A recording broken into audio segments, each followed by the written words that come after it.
man. And we got all the great friends that are currently inside of our live YouTube chat.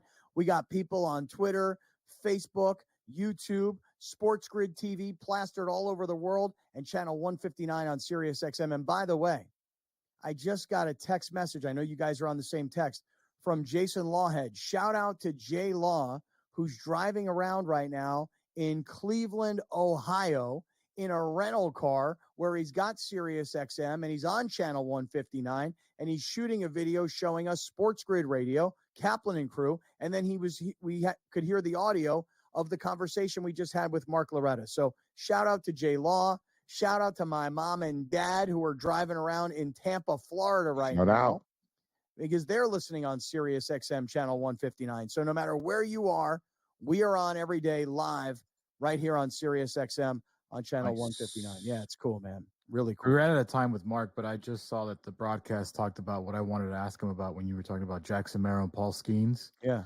Why is there an MVP and a Cy Young, but yet for Rookie of the Year, there isn't like best rookie pitcher and best everyday player?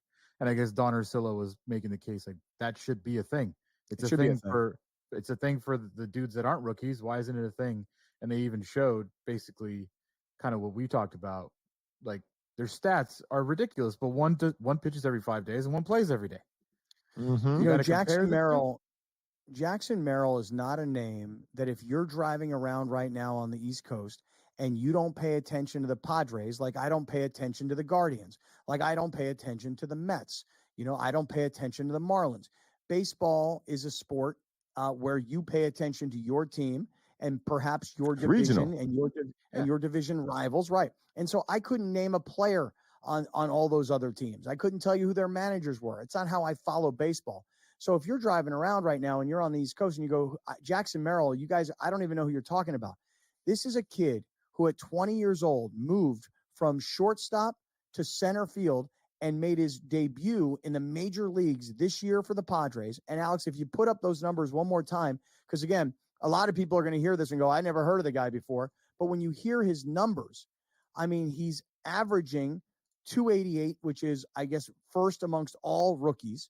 He's got 113 hits so far this year, first amongst all rookies, 15 home runs, which is third amongst rookie players. And the stats say he's like first, second, or third in every statistical category. Paul Skeens, everybody's heard about Paul Skeens because he's not just a pitcher who throws 100-mile-an-hour heaters. He's also a guy who has a girlfriend who's a social media superstar. And, when you look at his numbers, they're impressive. I mean, certainly that ERA of under 2 is amazing. And his strikeouts to innings pitched is incredible at 11.2 per. Paul Skeens is having an incredible year. Paul Skeens, though, is sort of famous before he even pitches the way he does, whereas Jackson Merrill is completely anonymous before he has the season that he's having. And truth be told, biased as I admit I am, Jackson Merrill deserves the Rookie of the Year right now because he's playing every day. And he has greater impact on the game. Yeah. The problem with Jackson Merrill and why he won't win Rookie of the Year, even though he absolutely deserves it, because Paul Skeens is a star. Yeah. And that's the difference. He doesn't play for the Yankees. If Jackson Merrill played for the Yankees, if Jackson Merrill played for the Dodgers, the odds wouldn't be what they are. I'll tell you that much. They'd be a lot closer. So I truly believe Paul Skeens being a star in Pittsburgh, let me read it again. In Pittsburgh is why you're in the situation you're in right now. Are there any TikToker, social media influencers that we can get Jackson Merrill to start dating? I know, right? I was going to say Kardashian or Jenner, but like that's played out. They don't, they bring bad luck. Livy Dunn has elevated Paul Skeens into a superstar before he even stepped foot on a mound in Pittsburgh. That's exactly what I'm saying. He's a star whether he pitches 100 miles an hour or not. Now, the fact that he's so great and the fact that he's got all these strikeouts, he's living up to his end of the bargain. But a position player versus a pitcher, I mean, to me, the position player is more valuable because he plays every day, So it is a good idea. Baseball should do that. They really should do that. They should have a Rookie of the Year position player and a Rookie of the Year pitcher. They should do that. All right, let me say this. This is Kaplan and Crew. We are presented by Mushroom Life, and in this case, Life Brew Coffee. You know, my man Brett Weiss is going to come on the show. By the way, you all need to meet Brett Weiss because he is a beauty. He is a piece of work. He's got this coffee. It's called Life Brew. I'm telling you, Browner, are you going out on that cruise with him on Friday? As much as I think I want, as much as I'm trying to, I'm not really sure I'm going to be able to make it, man. Yeah, Fatherly he's been on me too. And I'm like, listen, Brett, I promise you, I am trying so hard to get the day off from ESPN in LA, but everybody's like out on these vacations. And so there's like nobody to fill in, you know? And so I'm trying to yachts for Saturdays. See, that's just it. Like I tried to explain, I'm like, bro, but on Saturday I'd have another excuse, which is I got horses running at Del Mar. I can't be going, God, dude, to this yacht trip. You guys are amazing right now. That the guy who's not going. You're complaining about what day you got invited to go hang out on a yacht. So why don't you go? Can you sound any more why don't you go? First class? Why don't you go represent the show? Why don't you go? One, I don't want to. And two, I'm busy. Oh, you're busy. Well, isn't that the same problem that we have? No. Because number one, I said I don't want to. You guys want to go? Why don't you want to go? Because Brett hasn't texted me. Brett's not begging me to go. No, Brett hasn't. Brett's like, invite me. He did invite everybody. He invited all of us. No. Yes, he did. Here, culture is about this to is the way he gets out of it. He gets out of it. Culture is about to poke its head out, okay? As a Mexican American, I don't show up unless the host invites me. I don't do third-party invites. That's a culture thing. I admit it. Okay. All right. So and let me when ask you a Brett question. texts me today, and I'm not going to take his sympathy invite, that's also a cultural thing. Too little, too late. Too little, too late, Brett. See. Hey, listen. For me, at least in my case, I'm not saying I don't want to go. I want to go. The problem is I can't get anybody to cover my shift in LA on Friday evening. If I could find somebody to cover my shift, I'd be going, but I can't go. And I've spent, I don't know, 40 grand getting custody of my child.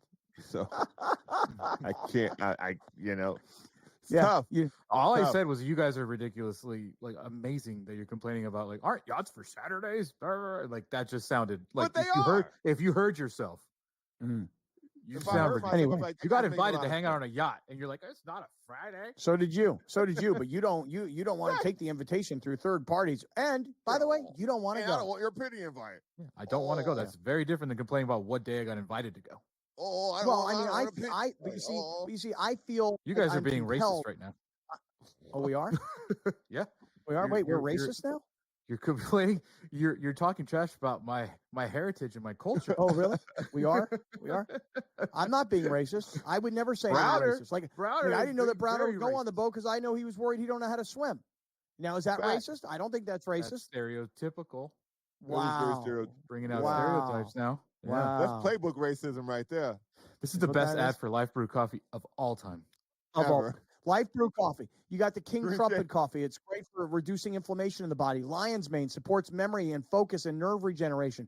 Shiitake mushrooms, vitamin B, turkey tail mushrooms, antioxidants, and supports gut health. I'm telling you right now, you save 30% when you use Life Brew Coffee. You use our code Great Friends, and if you're not in Southern California, this is going to be an extra special treat for you when Brett throws in some of those pre-rolled doobies that he has, and then he sends them to you cross country. So hook it up. Life Brew, LYFE, lifebrew.com, and use the code Great Friends to save 30%. Now, later this afternoon.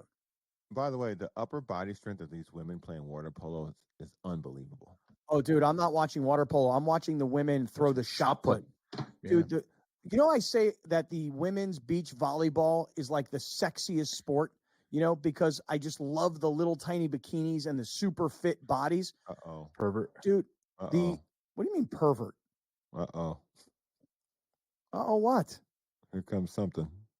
Ain't nothing here. No, comes nothing.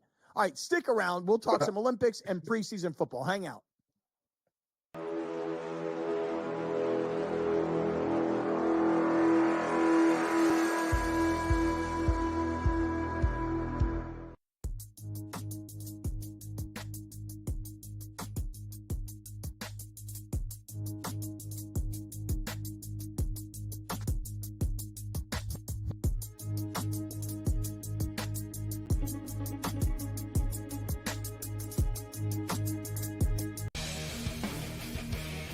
hopefully they learned their lesson. Hey, this ain't the NBA, bro. You don't have 6 fouls, and they will check you on this stuff.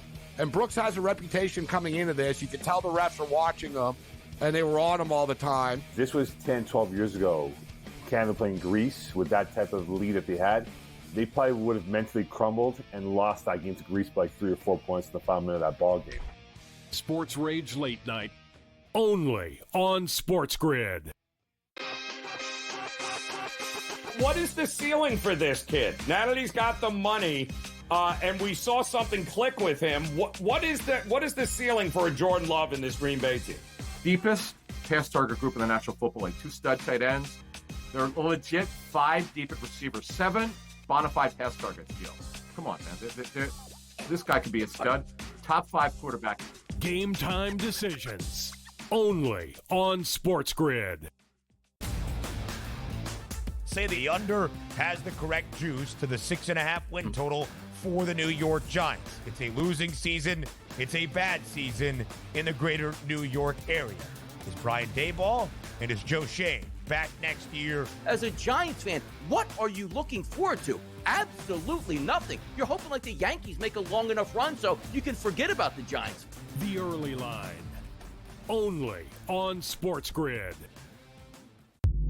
If the U.S. gets to a bad start and they're down or close, I may double down on the second quarter because I know that that's when Steve Kerr is going to want to either A, if it's close, like, open it up. If they're losing, you got to get the lead because you don't want teams like it was in South Sudan that believe that they can win. Betting above the rim, only on SportsGrid. Wherever you may be. Now tonight, and I say tonight, it's kind of mid-afternoon out here out west. The start of the NFL preseason. Now, you may say, well, wait a second. The NFL preseason already kicked off. There was the Hall of Fame game. But come on, let's be honest. Like, who's really paying That's attention? not the preseason, though, technically. Yeah. It's the Hall of Fame game. Mm-hmm. Yeah. And that's I think at this point, you should just give everybody gold jackets and let them play against each other 7-on-7. Yeah. Well, as Deion Sanders said many years ago, the Pro Football Hall of Fame was always supposed to be about people who were transcendental, people who really changed the game. And now it just seems like, you were good and you were on a good team. And so you get in, but that all being said, Alex, you just put that slide up on. I know I'm on my own on this. I don't expect anybody on planet Earth to be as interested as I am tonight. But when the NFL Network has the Carolina Panthers and the New England Patriots, and I realize it's week 1 of the NFL preseason, and no one cares about either of those two teams, I'm curious because I said this week, the post-Belichick era of New England is interesting to me. But more importantly, my college roommate is the offensive coordinator of the New England Patriots. So tonight, I'll be watching every play of that Patriots game. Will I be alone? Probably so. I don't think anybody else is like, hey, what are you doing tonight? Want to go to this? Nah, I can't. Why not? Patriots, Panthers, preseason, game 1. I don't think you might be alone from the great friends, but I don't think you're going to be alone in this country. I think there's a lot of degenerates that are going to tune in and betting on the over-under of Drake May, whatever he's going to do tonight, or Ramondre Stevenson or whoever, there's people out there. Drop some money on this game. It's funny you just said that because last night I was playing Prize Picks and I had Michael King to have more than 4.5 strikeouts for the Padres. He had 5. I had Manny Machado to have more than 1.5 hits, runs, and RBIs. He had 4. But I had Bryce Harper last night to have more than 1.5 total bases. And I had Shohei Ohtani last night to have a home run. Do you know that last night Harper and Ohtani both went 0 for 5? I'm like, guys, really? Like, come on, man. But of the six picks I had, that's the only one I missed last night. I was kind of annoyed. I'm just wondering, I'm just going into Prize Picks right now. Can I play NFL preseason? God, if I'm playing NFL preseason on Prize Picks, I got problems, don't I? I got problems. You better not. Yeah. Do you have any inside information on how much Drake May is going to play tonight? Don't have any inside information. Because you didn't ask, or because you didn't willingly give it to you? Because I didn't ask. I'm curious to see. I'm very curious to see because the Bears just announced that Caleb Williams is going to play on Saturday. I'm pretty sure J.J. McCarthy is going to play a bunch because he's not even a starter. Like, I'm very curious to see just these guys in action in general. And nothing, I'm not going to claim that Drake May is going to be great or terrible. I just want to see them because I watched 0 snaps of Drake May's career at North Carolina. 0. Yep. I watched a grand total of probably about 40 plays of Drake May's career at North Carolina, only because I found myself at my alma mater, the University of Pittsburgh, Pitt versus North Carolina at a game last year. And so that was the only reason I saw anything of Drake May is just otherwise I'm not sitting around on a Saturday watching a lot of North Carolina versus Virginia Tech ACC football. But if Bryce Young plays and if Bryce Young stinks it up, I'm very much ready to be like, that was a bust. Well, I mean, Bryce Young. when you think about it, Bryce Young, okay, in Carolina, and the trade that was made between Carolina and Chicago that essentially got Bryce Young to Carolina, but also got Caleb Williams to Chicago. I mean, and quarterback. Look at this. Right, quarterback for quarterback. If it was just Bryce Young versus Caleb Williams, I would probably say right now, unknowingly, that the Bears probably won that trade. But what we're showing everybody on the screen, Alex, walk us through what the Bears received. Well, Browner, walk us through. Okay, go ahead, Browner. This is your team. So, in getting Bryce Young in the number 1 pick, the Carolina Panthers gave up what would become the number 1 pick, being Caleb Williams. They also traded a physical human being, DJ Moore, who became an all-pro and just got a new $100 million contract. Darnell Wright was the starting right tackle for the left tackle, for the Chicago Bears. This Torrey Taylor, I'm not sure about him. And Tyreek Stevens is one of the best corners in the division. And they still have another pick left over. So this is one of the most lopsided trades in the history of the NFL. This is just karma. That's what that is. This is what karma does to teams, to organizations. When you take Mitch Trubisky over Patrick Mahomes, eventually the good karma will come back around and help you out. You know, like even if Caleb Williams is an absolute bust, you got DJ Moore, you won that trade already. Yeah. Yes. I mean, we hope. I mean, I'm just assuming Bryce Young continues on the path that he's on. But Bryce Young, but listen, to be fair to Bryce Young, you were a number 1 overall pick. You don't have the body of a typical NFL quarterback. You know, you're not 6'3" or 6'4". You're not 210 or 225. And I'm not even talking about traditional old school drop back 6'5", 230 guys. I'm talking about guys that can play now, like a Caleb Williams, who's only 6'1", but probably 220. Like a Patrick Mahomes, who's really like a 6'2"-ish, 6'3"-ish. Kyler Murray. Kyler Murray's even shorter. How tall is Lamar Jackson? I think Lamar Jackson is listed at 6'2". Yeah. Yeah. So he's probably 6'1". So Bryce Young is he's 190 pounds. Bryce Young's short and skinny. Bryce Young's body looks like he's in high school. Yes. You know? Yes. Yeah. And to his credit, all the college accolades that he won, and as great as he was, stepping up to the NFL level is different when you're going to a horrible team. In other words, if Bryce Young were the number 1 overall pick this year and he went to Chicago, I'd give him a shot. But in Carolina. Yeah. I was just about to say, like, if you look back in the history of all the Alabama quarterbacks that have come out, I mean, Jalen Hurts wasn't a first-round pick, but he came from Oklahoma technically. Mm-hmm. Correct. You go back, Mac Jones wasn't very good. The McElroy guy, you look back, Tua has been the one guy to come out and have a decent career. We'll see what happens. Like, also a $55 million quarterback now. Yeah, but that doesn't mean anything nowadays. So. No, but he at least achieved enough to get to the next contract. To get to that money, yeah. Yeah. Just it's wild. The Alabama lineage is no bueno. Yeah. Like the USC lineage. Same thing. We'll see what Caleb does. The USC lineage, Carson Palmer was the last good one to come out of there. Right. And Carson Palmer was good. He wasn't great. He was good. Yeah. And he played for a bad franchise that he made good around him, So, all right, preseason tonight. I'll be watching. I know I'm alone, but I'm watching Patriots, Panthers. This is Kaplan and crew. We're in the 7 Mile Casino Studios. Stick around.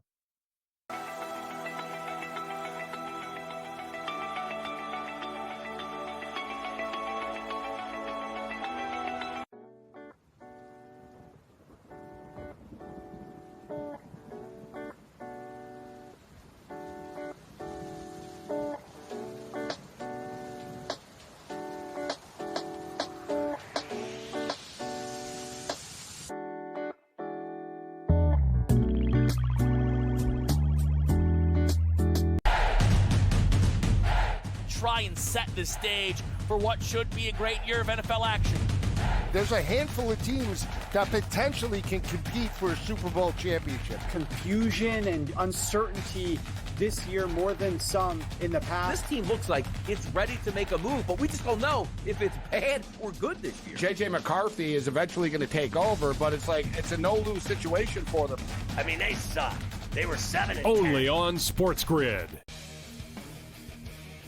Hopefully they learned their lesson. Hey, this ain't the NBA, bro. You don't have 6 fouls, and they will check you on this stuff. And Brooks has a reputation coming into this. You can tell the refs are watching them, and they were on him all the time. This was 10, 12 years ago. Canada playing Greece with that type of lead that they had.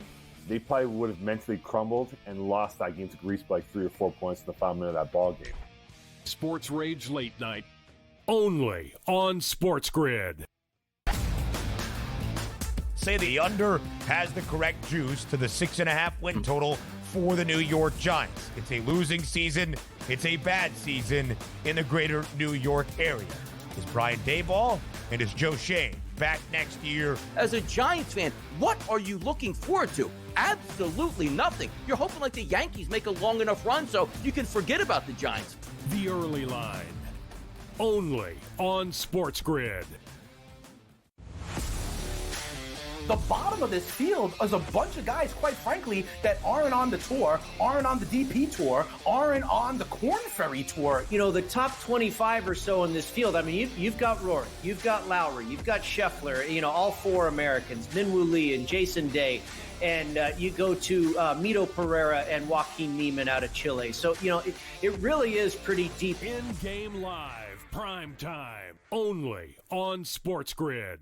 And we're at about 8,500. And now that we've added channel 159 on Sirius and we've added all of the SportsGrid TV viewers, I want you to make sure you subscribe on YouTube.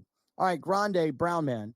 The Padres and the Pirates are playing as we speak. Padres take the first 2 of the series.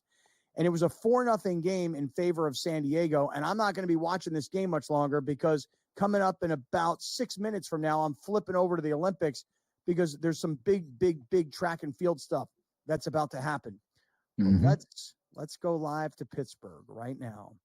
Okay. Let's go inside PNC Park. My 24-year-old son, Justin, has taken a break from work, and then I'm putting his ass right back to work, is inside PNC Park. There he is. I think you got to flip your camera. What's up, guys? You got to flip your camera, dog. You got to flip that camera. We're out here by the bullpen here. I came out to the bullpen. We're out here in downtown Pittsburgh. We almost just blew the lead, it looked like. Justin, turn your camera like this, dog. I can see he's got headphones on. I don't know if he can hear us very well. Now, Alex, you told me last week that I look like a boomer or something, like with my camera like this. You got to flip that thing. You got to flip. Well, Gen Z don't know about landscape anymore. Gen Z don't know about no landscape? Not really. Oh, look at him. There he goes. There you go. There he goes. My dog right there. By the way, guys, how can I be this young looking and this good looking and have a 24-year-old young child like this? How is that possible? Can you explain that to me? Because you're making the assumption that you look young. Oh, wow, that's mean. That's mean. That is mean-spirited. Yeah, I was going to say. That is very mean-spirited. Good genetics from Charles, you know? Yeah. What? So look at my... Can you hear us, Justin? I had to make sure Yeah, I can hear you. While I'm here, I have to give some shout-outs to our fellow Padres fans across the country, of course. We got Connor Nichols out in Chicago supporting the Padres always. Obviously, I'm here in Pittsburgh every day. We're here. I got a Pirates jersey, so I got some hate from the roommate that I was wearing all the Padres gear. So we got some hate there. Always have to support. Always go Padres. I had to say that. All right, let me see. I can't really see your hat. I'm seeing like underneath your hat. Let's see that Padre hat. Okay, there's his Padre hat right there. Shout out. Postseason at that. Yeah, and then look What's the crowd like for a big Padres Pirates matchup on a Thursday morning? Yeah, really. Yeah. He can't hear a word we're saying. Dude, somebody get this kid a set of headphones, will you? What's the crowd like for a matchup like this on a Wednesday or Thursday? It is remarkable. It looks like no one here in Pittsburgh works. It is packed here for a Thursday afternoon game.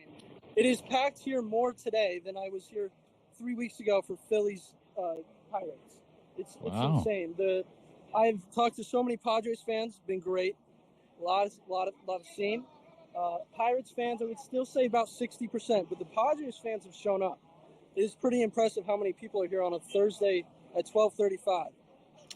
Let me just say one thing right now. I'm looking at our production video, and I can see me, Grande, my son Justin, with the city of Pittsburgh behind him with all of his San Diego gear on, and I can see Browner in the production. But I'm looking at SportsGrid right now, and I'm looking at YouTube right now, and the bottom square is blank. There is no Browner. And people are asking in the chat, did Browner turn his camera off? He couldn't have turned his camera off because I see him. But I don't know what the heck's going on YouTube and on SportsGrid. I can't see Browner. That's cold. People done did me like that. Yeah.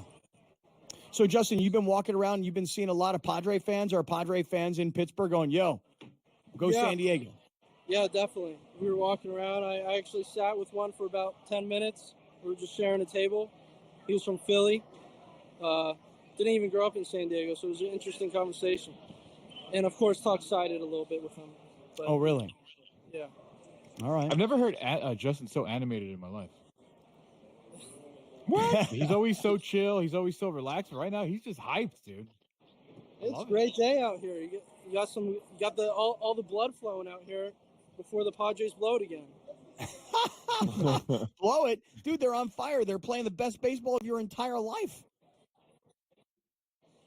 As of now, you never know. See that, Browner? See, that is a scarred Padres fan. That's a lifelong Padre fan who wants desperately to believe, but doesn't really believe. You did this to him. I didn't do this to him. The Padres did it to him. You did this to him. What happens when I go Browner solo screen? When you go Browner solo screen, I see him up there. Okay. Yeah, I see him. All right. That's I know. weird. That is very weird. I've never seen this before. Well, let's figure it out in commercial right now. All right, let's do it. All right. Hey, Justin, go have fun at the game and then get back to work. Everybody stay right with us. This is Kaplan and crew.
It's an incredible setup here, incredible matchmaking, incredible storytelling. Oh, you had to come here.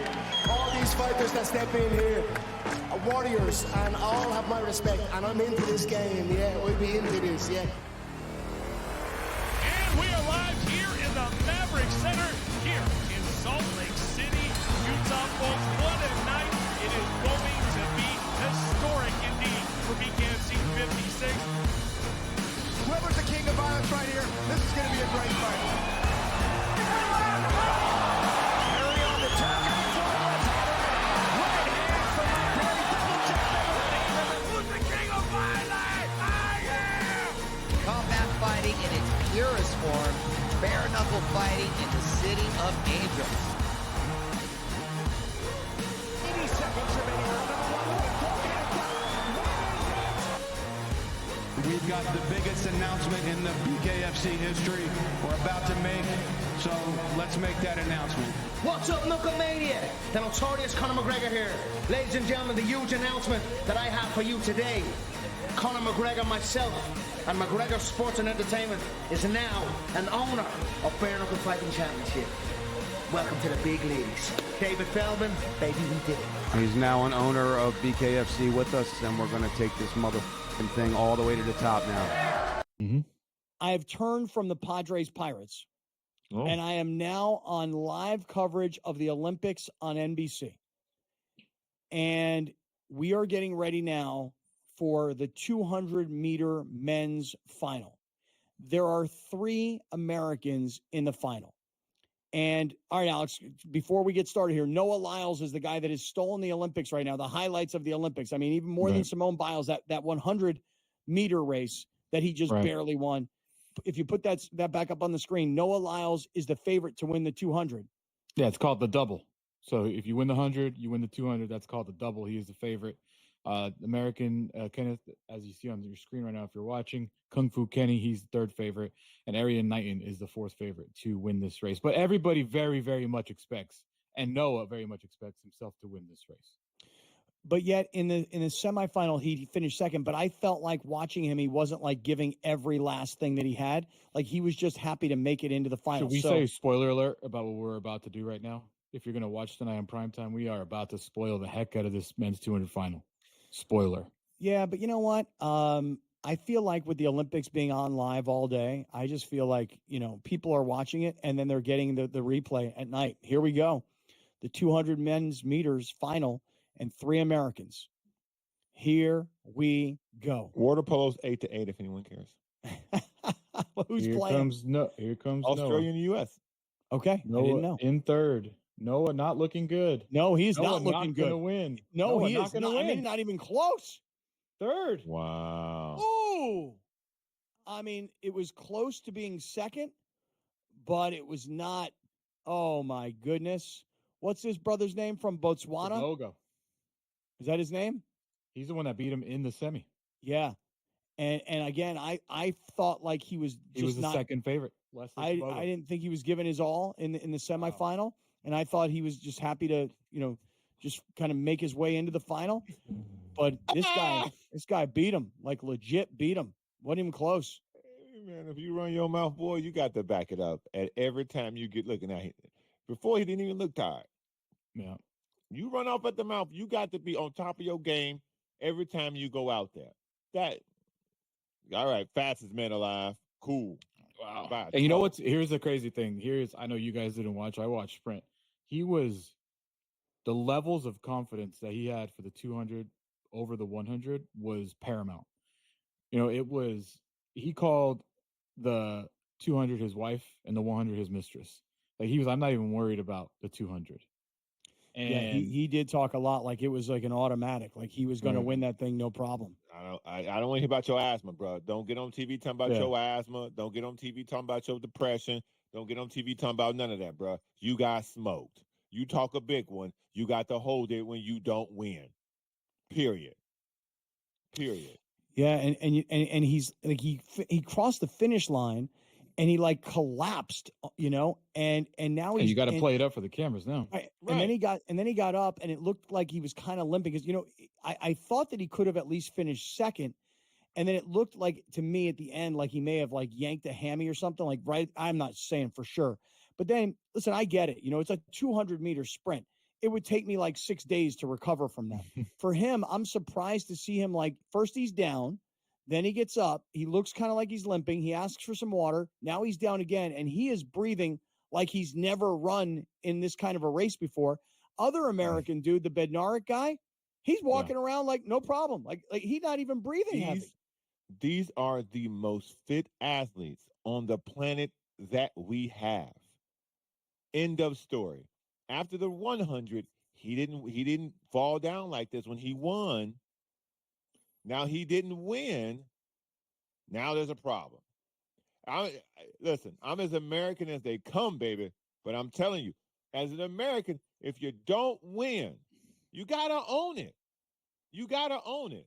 Now it's like, oh, crisis. Now he need all this attention.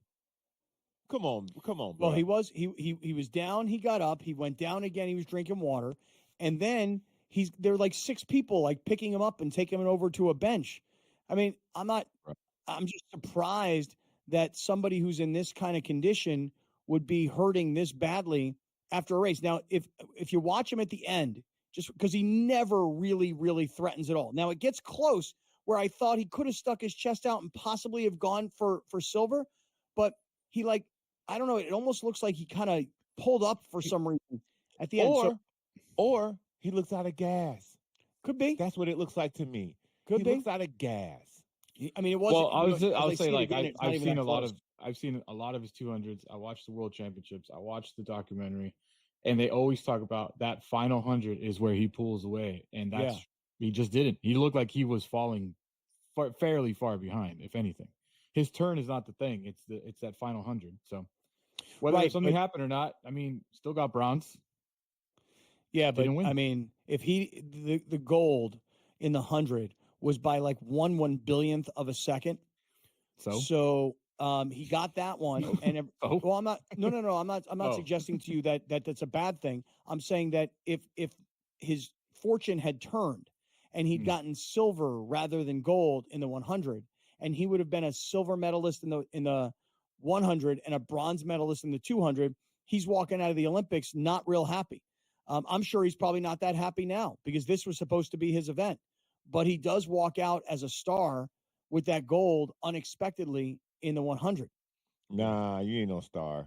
Nah, he gonna listen. A star pulls this out gold. A star comes from behind and finishes the race in first place. That's what America's about. Finishing strong, bruh. This man ain't gonna be no star. He gonna be on the internet talking crazy. That's the only way you're gonna hear from him. He ain't finna be on no ads. He ain't finna be selling no shoes. He ain't finna be in no commercials. And this guy will be an Olympic thing only. When the Olympics is over, we will not hear from him anymore. He ain't got that kind of star power. Don't give him that. No, I don't think he. Listen, I've seen him. I believe on some commercials during the Olympics. Yeah, he's on commercials now. But let's be real.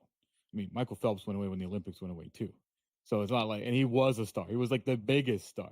And Simone Biles goes away for 3 years out of 4. You know what I'm saying? Michael Phelps after had Subway commercials, and he had that mental psychology app thing that was big at the time that LeBron was doing. He had ads. So big at that time. The mental psychology. He had ads afterwards. I don't expect to ever see this guy again, ever, until it's over. Guarantee you he'll be on your TV for a while. But he did talk a lot. I mean, he talked as if the 200 was a foregone conclusion and that he was entitled to the gold. And he got smoked. Talking like he was Usain Bolt, and ain't. It wasn't even close. I mean, it really was not close. Talking like he was. He had Usain Bolt in his legs, and he ain't got that. So get out of here, man. Get out of here. And I just turned back over to the. Look at Browner just defending the hell out of the NBA. But you're over here scared of France, and you're over here talking trash to Noah Lyles. France looked like dog crap today. Let me tell you something right now. And you, dude, get out of here. The game. Carry that NBA flag. Everybody will tell you. I will happily fly the NBA flag, sir. No problem. Anybody will tell you the game before the Super Bowl is the hardest game to win. The game before the gold medal game everyone will tell you that. Everyone will tell you that. Everybody. Every person on the planet will tell you everyone. that. Gotcha. Everyone. So what I'm telling you, the hardest is, game to win is Game 6. That's the hardest. I've heard that so many times. Before the game. I've heard that so many times. Which is the game before the game. I will tell you, I am afraid of France. I don't care what anybody thinks. They have what the U.S. struggles against, man. Listen, the defense. Mediocre players. All right, listen. Run your mouth. Dennis Schroeder was. I'm running my mouth for the U.S. You're the one over here sounds like a little scared kitty cat. I'm keeping it real. Speaking of keeping it real, all over those guys today. All I know is this: Australia and the U.S. in women's water polo, they are back in the pool and they're tied at 8-8. We'll see how that plays out in a matter of moments. This is Kaplan and crew. We're in the 7 Mile Casino Studios.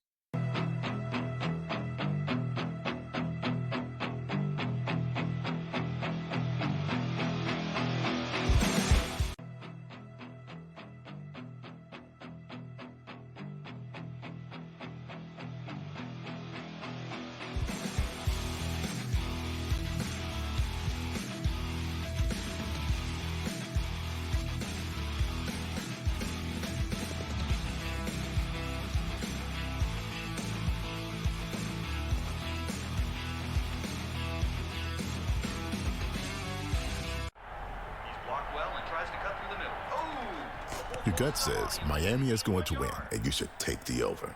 Your gut also said your NFT selfies would only go up in value. They didn't. But your head is on SportsGrid and knows the QB is in concussion protocol. The backup has a 45 QBR against the zone coverage. The New York D has the most sacks in the league. So yeah, trust your head. It's smarter to be on SportsGrid. There is going to be an energy to game time decisions that you will feel night in and night out. We're going to go through every single thing, and I've got a great team behind me that's going to help me get the job done. I want this to be the place that people come to. We are going to hit every single one of those markets that you need to know about. There is not going to be a better place, I promise you, than Game Time Decisions. We will have everything at our disposal, and we will use that to our advantage. I'm Kevin Walsh. Tune into Game Time Decisions from 6 to 8 p.m. Eastern on SportsGrid.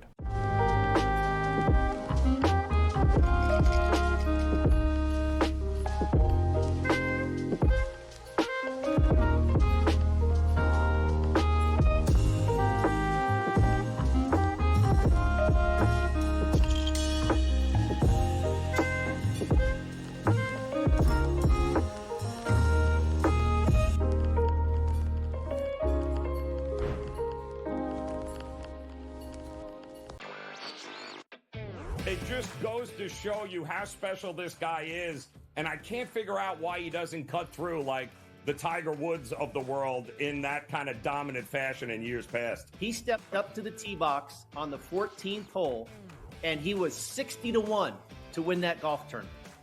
You know, he was trailing by 6 shots, and he comes out on top. Newswire, only on SportsGrid. And Australia has a 3-2 lead. What am I watching? Why is Dwayne Wade on my TV then? Maybe You're on I'm wrong watching on channel, USA. sir. I'm watching on USA right now. You're probably watching on NBC. Okay, here we go. Here we go. I'm coming to you. I love the Olympics. Damn, I love the Olympics. I know. We need to it's great. stop. We need to stop. Come on, water polo. Dude, nobody's getting any stops. I mean, it's kind of like soccer. You know, I mean, stop this. Boom. Oh man. You got the sister goalkeeper. She ain't stopping. Oh, the U.S. went to shootouts last time, and she had like 3 stops. Did she really? Yeah, well, she 0 for 4 now. Yeah. 4-3. This just looks like the worst sport to play. Oh yeah. Water polo. Yeah, water when you're in the pool. When you're in the pool, I don't remember exactly what they call the all just churning and skip. There's like this thing that you do with your legs underneath the water that keeps you. No, not swimming. No, it's like a cyclone. Yeah, you're twisting your legs in a direction, and then what happens is somehow you're able to like pop yourself out of the water. It is so freaking hard to play water polo. All right, it's 4-4 in shootouts. Australia, USA in the semifinal. USA in goal. They just keep bouncing the ball off the water and into the goal. Nobody's missed. You know, at least in soccer, sometimes a player misses the ball, goes over the crossbar, goes outside of the goal. You are jinxing this girl hard, right? Okay, good. I was going to say you're about to jinx this. Who am I jinxing? The girl that just made it. Okay, because you're ahead of me. You're he's ahead. But the thing is that the way they throw the ball, they throw it at the water, and the ball skips up into the goal. It's not. Right. I mean, this is brutal. I mean, they're so close. You're gonna need them to miss. Scary. I don't think a block's gonna happen. Have you held a water polo ball? Oh yeah, dude. Hard. I told you guys the story yesterday. I played water polo. I've never played in my life. I thought because I knew how to swim, I could play. This buddy of mine told me, he goes, the best thing you could do is because all these younger guys are younger, they're fitter. Just hang on to them, tackle them, use your size and your weight. Uh-oh. Don't tell me. Don't tell me. Don't tell me it's 6'5" Australia.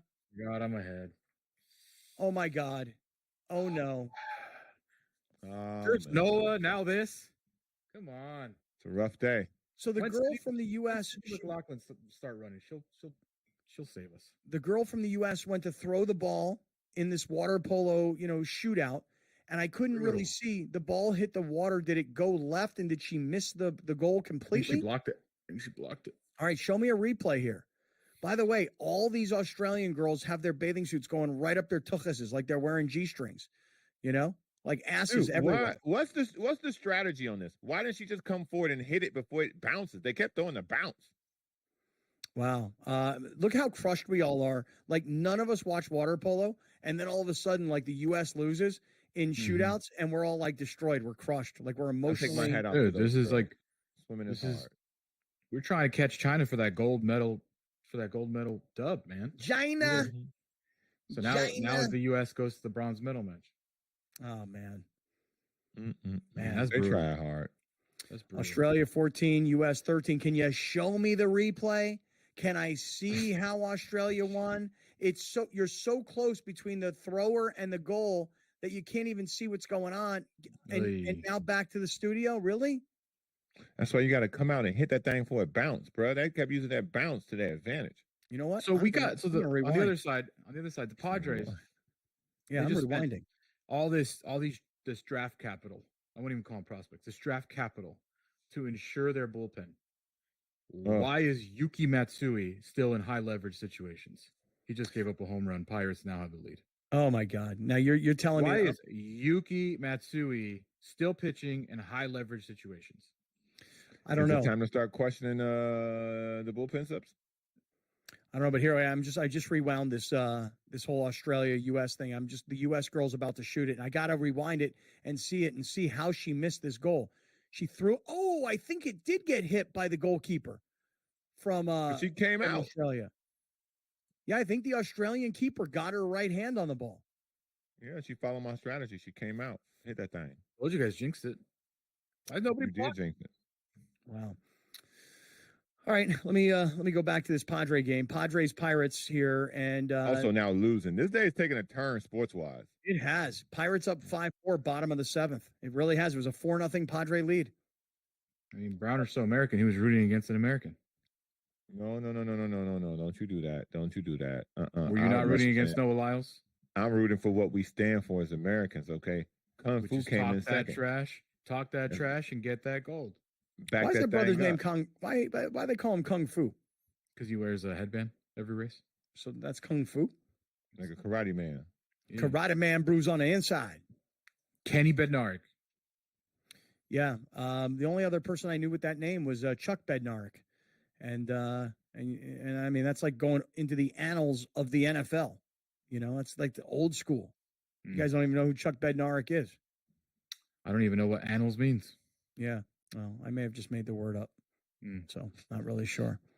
No. Yeah, you guys have got me now turned back over. Padres and Pirates. Padres have taken the series 2-0 thus far, looking for the sweep, trying to just, gain on the Dodgers. Dodgers are off tonight before Pittsburgh flies to L.A. for a series that's going to start tomorrow. Padres go to the Marlins, and Arizona. Browner's going to hate this. Oh, my God. Oh, no. What happened? What are you laughing I don't even want to say it. I don't even want to say it. Don't say it. I think I'm like 15 seconds behind you. Hold on. Let me see what happens here. On the TV. It's nothing on TV. It's with Noah Lyles. What was just confirmed by the U.S. track and field. Tell me he's got a pulled hamstring. No. What? He's had COVID. He has COVID. Stop. Come on. Really? So before the race, he was in a mask. And people were like, why is he in a mask? U.S. track and field confirming Lyles has COVID. Man, listen.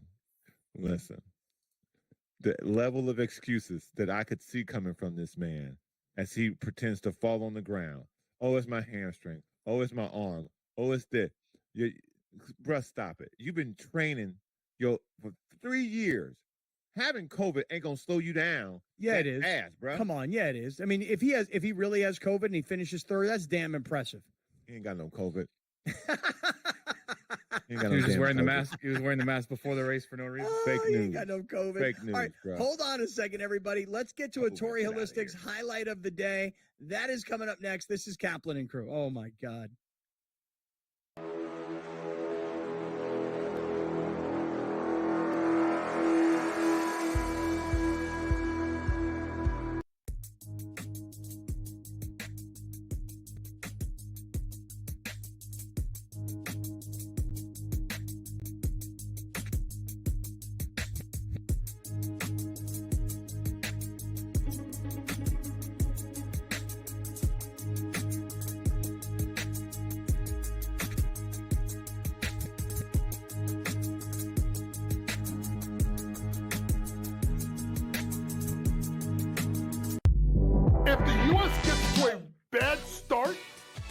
and they're down or close, I may double down on the second quarter because I know that that's when Steve Kerr is going to want to either A, if it's close, like, open it up. If they're losing, you got to get the lead because you don't want teams like it was in South Sudan that believe that they can win. Betting above the rim, only on SportsGrid. What is the ceiling for this kid? Now that he's got the money, and we saw something click with him, what is the ceiling for a Jordan Love in this Green Bay team? Deepest pass target group in the National Football League, 2 stud tight ends. They're a legit 5 deep at receiver, 7 bona fide pass targets deal. Come on, man. This guy could be a stud. Top 5 quarterback. Game time decisions, only on SportsGrid. It just goes to show you how special this guy is, and I can't figure out why he doesn't cut through like the Tiger Woods of the world in that kind of dominant fashion in years past. He stepped up to the tee box on the 14th hole, and he was 60-1 to win that golf tournament. He was trailing by 6 shots, and he comes out on top. Newswire, only on SportsGrid. However many units are on the line, however many people, however many cocktails, it's a perfect scorecard. And someone questioned him on one hole. He's like, well, one thing I never get wrong is the scorecard. And then we're on 13 and he's added up and he's like, this is wrong. I looked back from number 13 and I'm like, I'm missing $140 somewhere. I don't know where I'm missing it. And I'm looking back and I'm like, no, it doesn't match up on 11. And I got to track it back to number 7. Only on SportsGrid. And I want to get there before the year ends, and we're at about 8,500 right now. So make sure you subscribe on YouTube. Make sure you sign up for our newsletter on our website so we can send it to you every Friday. There's just so much going on around here. I don't have enough time to keep hyping stuff up. All right, Alex, let's get to our highlight of the day, man. What do you say? Just trying to read more about COVID and its implications on running a 200-meter. Because I just saw Noah Lyles get wheelchaired out, Paul Pierce style, of the stadium. Wow. Yeah, now he can't walk. I mean, dude, I did say to you that when he left the race, when he got done with the race, he did go down. While he was breathing heavy, all the other guys who just ran the race, they were like, "What?" I just ran a 200 meters, big deal. He was breathing heavy, now I see him. He's wearing a mask. I mean, look, is it conceivable that he has COVID? Yeah, it's conceivable. They're showing him before. He has asthma, bro. Asthma's a serious condition. But you were able to win the 100s and proclaim yourself to be the fastest man alive. But now you didn't have COVID 4 days ago. I mean, listen, if he has COVID and assume that he does for a minute, dude, you can't take anything away from the guy. He finished third, number 1, and he went out and competed. Like Michael Johnson said on the broadcast, I guarantee he was not an injury. You can't run 19.7 if you're injured. He ran out of gas, man. He got beat. Bro. So he didn't look good in the semi. And in the 200. I'll tell you what. So why? Okay, hold on. Since he didn't run good in the semis in the 200, why they didn't tell us he had COVID then? Yeah, it's also pretty irresponsible by U.S. Track and Field to let a guy with COVID go out and compete and be in rooms with people, right. And then hug it out with everybody afterwards. Right. I get COVID isn't what it used to be, but confirming, BBC's confirming, everybody's confirming it has COVID. And I'll tell you what, as a gold medalist in Vegas for drinking, when I had COVID during 4th of July weekend, I didn't even medal that weekend with the drinking. You know what so I'm he's saying? that much more impressive. It impacts you, bro. It impacts. Did you need a wheelchair? Honestly, when I was eating at Gordon Ramsay's burger, you could have wheelchaired me out of there. It would have been a lot easier than walking back to my room, bro. It was 115 degrees at midnight. It was hot. I like the fact that there's all these confirmations that he has COVID, and there's one man on planet Earth that right now don't believe any of it. And that's my man Browner, and I love the skepticism. Keep it going, bro. I'm just asking a very simple question. Where was his COVID when he was running the semis in the 200? He didn't have it? Well, he didn't look good yesterday. We've talked about how he didn't look good yesterday. So my question is, why didn't USA Track and Field tell us he had it yesterday? Right. What if he tested positive today? Maybe they were trying to keep it quiet so that he could get out there and compete. And maybe they didn't want the USOC. or the Olympic Committee to say, hey, oh, you're such a hater, dude. Honestly, don't hate. You're such a hater, man. I just want folks who run their mouth. You know what? Back. You know what I saw? If you can't back it up, don't let them move you out on no wheelchair. I saw an American put his health on the line for his country, and you're over here being a hater. And that was an American put his health on the line. Now his legs don't work because he got magic COVID. So when you stop running, your legs he has don't asthma. work. His lungs Come on, man. He got leg COVID now. And you know what? You know what? Go Serbia. This joker out of here. Go Serbia. Go Serbia. We're getting ready for USA-Serbia basketball. All right, give me a highlight of the day. It's brought to us by our friends at Torrey Holistics, California Holistics, Oxnard Holistics, and Mammoth Holistics. When you spend $75 or more in any of those stores and you use our code Kaplan, you save 20% on all your cannabis products, whether it's for sleep, whether it's for anxiety, whether it's for pain management, whether it's because you just like getting high and you want to smoke some weed. You save 20% when you spend $75 or more at all of the holistics all throughout the state of California. Grande highlight. Yeah. Andre Prado, we'll talk to your comment in the uncensored version. Right now, for the highlight of the day, it's rendering season. And for those of you unfamiliar across the country with what a rendering is, here in San Diego, we are very familiar with what renderings are. That's when a sports team, puts out fake pictures of a fake stadium that doesn't exist when they don't have money to even build it, but they want to put pressure on their local cities to build a stadium, give them money, because if not, they're going to move to Los Angeles. Okay, maybe I'm getting a little personal now. But anyways, the Browns put out a rendering of a proposed $2.4 billion domed stadium yesterday. This is what they want to do. And have you heard this before? The city has given them their own proposal for a different $1 billion stadium. But of course, because they're greedy billionaires, the Browns are like, no, we want this $2.4 billion stadium with a dome on it instead. And if you're not keeping track, shout out to the people at Front Office Sports. They have shown all the teams that currently either have renderings, either approved or now proposed. So you got the Bills approved, the Titans approved, and the Jaguars approved, while the Bears and Browns have stadium proposals. It's rendering season, baby.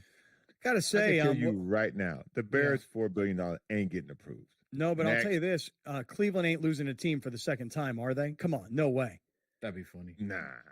All right, let's do this. Listen, for everybody that's listening and watching, when we end here on SportsGrid and we hand off to Scott Farrell, we go to the uncensored portion of this show, and it's only available on YouTube. Come visit us right now, youtube.com/Kaplan and Crew. We're back tomorrow.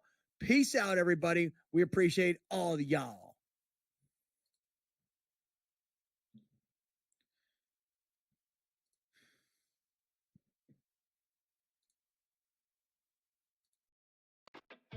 The silver and the bronze. I give you Canada, France, Germany, Serbia, and Australia. Germany, more so than Canada. I think that their talent, it's a little more tiered. You know what Dennis Schroeder's capable of. Franz Wagner, another player. Daniel Tice steps up, and Mo Wagner as well. They're built to really take advantage of the mistakes that Team USA makes, and they can make the effort plays. Newswire, only on SportsGrid. Try and set the stage for what should be a great year of NFL action.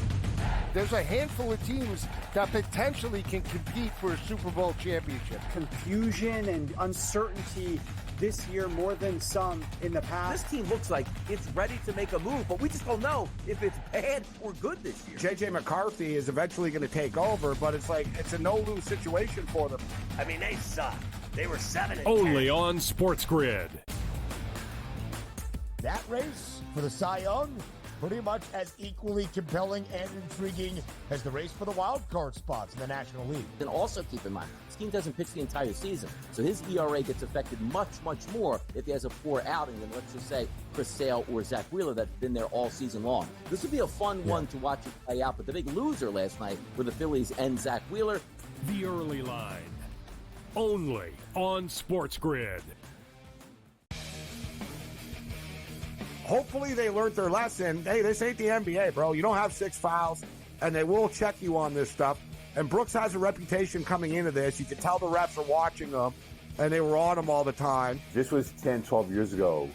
Canada playing Greece with that type of lead that they had. They probably would have mentally crumbled and lost that game to Greece by 3 or 4 points in the final minute of that ball game. Sports Rage Late Night only on SportsGrid. Pharrell has taken over. Let's go. It's Pharrell.